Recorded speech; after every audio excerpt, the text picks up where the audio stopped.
할렐루야. 주 말씀교회 아침 묵상입니다. 출애굽기 2장 1절 2절. 레위 가족 중 한 사람이 가서 레위 여자에게 장가들어 그 여자가 임신하여 아들을 낳으니 그가 잘 생긴 것을 보고 석 달 동안 그를 숨겼으나. 아멘. 참 시절이 참 그러네요. 그쵸?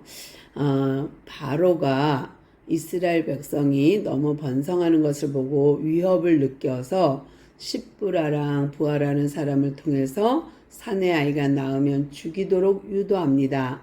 이것이 실패하니까 또 머리를 썼죠. 그래서 나일강에 던지도록 하는데 그냥 살해의 명목이 아니에요. 사실 명목으로 따지면 신에게 바치는 거예요. 마치 임당수에 빠진 심청이 같이 제물이 되는 거죠.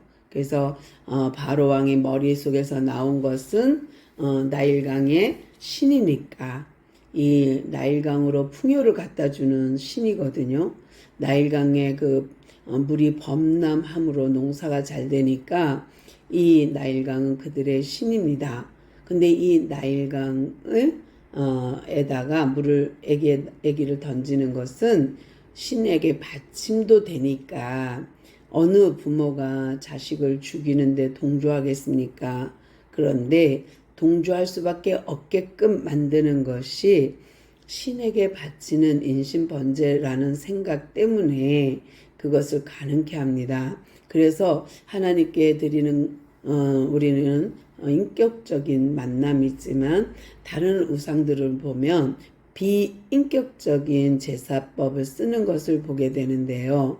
나중에 이제 가나안 땅에 가면 몰렉이라는 신에게 드릴 때에도 인신 번제를 드리는 것을 보게 됩니다. 여기서도 따지고 보면 바로가 나일강에 빠지도록 했지만 일종의 신에게 바치는 제물과 같은 역할을 하게 되는 것을 보게 됩니다. 또 하나 눈여겨보는 것은 레위 사람이 레위 여자와 결혼해서 레위 아들을 낳은 거니까요. 순수 레위인이죠. 근데 이 레위인이 모세고 이 모세를 통하여서 하나님은 하나님의 백성을 인도할 것입니다.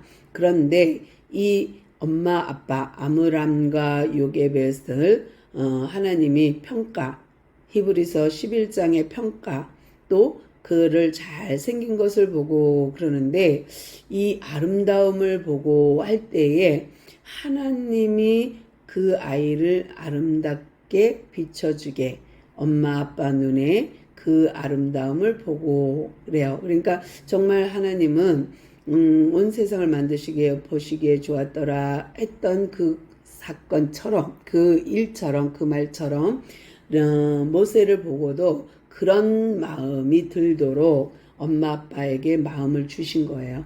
그러니까 하나님의 마음을 주신 거죠. 그래서 우리 아이는 인신번제 드릴 수 없어.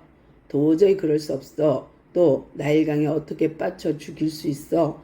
그럴 수 없어. 그래서 석 달을 숨겨 키우는 믿음을 갖게 됩니다. 그러면서 그들이 3개월 동안 얼마나 기도 많이 했을까요? 하루하루를 발각되지 않기를, 하루하루를 어떻게 하면 이 아이를 살릴까 엄청 기도했을 것 같아요. 오늘도 우리가 하루를 보내면서 정말 구별된 레위 여자와 레위 남자가 레위 아이를 낳은 것처럼 오늘도 구별된 하루를 하나님께 드리는 그런 귀한 날 되기를 바라고요. 또 우리 가운데서도 어려움 분명 있지만 명목상 겉으로는 우리가 범죄하는 것을 타당하게 또는 우리가 죄 짓는 것을 합법화하기도 하지만 오늘은 그런 날이 아니라 정말 정식으로 하나님 앞에 범법하지 않는 오늘 하루 되기를 소망하고요. 정말 하나님의 언약을 굳게 잡고 나가는, 그래서 하나님의 마음 잘생긴 것을 본 것처럼 우리가 세상을 아름답게 하나님의 눈으로 볼 수 있는 오늘 하루 되기를 소망합니다. 주님 감사합니다. 주님께서 모든 것 창조하시고 보시기에 좋았더라 했던 그 마음이 오늘 요게벳과 암울한 마음에 있었음에 그 아들을 살리는 것을 보게 됩니다. 오늘 하루 동안 우리도 범법하지 않고 하나님의 말씀에 순종하며 하나님의 마음을 오늘도 우리가 알고 실천하고 또 그 마음을 알아 행동할 수 있는 우리가 되게 하옵소서. 오늘도 우리를 지키시고 인도하시는 하나님께 감사드리며 예수님의 이름으로 간절히 기도드리옵나이다. 아멘.